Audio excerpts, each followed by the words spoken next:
The source of comfort. 2 Corinthians chapter 1, verses 3 to 5. Blessed be God, even the Father of our Lord Jesus Christ, the Father of mercies and the God of all comfort, who comforteth us in all our tribulation, that we may be able to comfort them which are in any trouble, by the comfort wherewith we ourselves are comforted of God. For as the sufferings of Christ abound in us, so our consolation also aboundeth by Christ.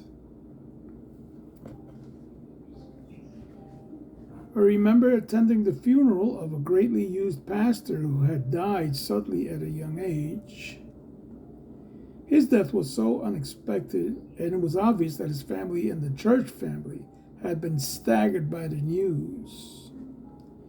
Yet, despite the sorrow and sadness that were very real, there was also a spirit of hope at this funeral.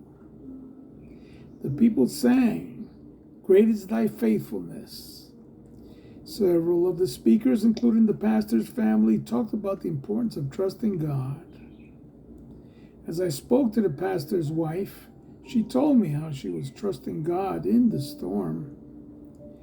Being a child of God is no guarantee that we will not endure suffering and times of grief. But as children of God, we have a resource of comfort and strength that the world does not know. We have a God who gives us comfort in the midst of our grief. And because Jesus endured suffering, he knows well the pain that we feel. In fact, the Bible calls him a man of sorrows and acquainted with grief.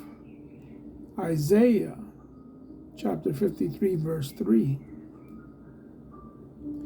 It should always be true that our Christian friends and church family will gather around us during difficult times.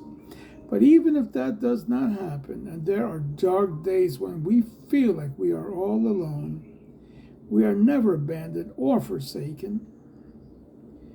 The God who gives comfort and peace is always there for his children to help them through the darkest days they face. Today's rooted principle: if you are burdened or grieving today, turn to the God of all comfort.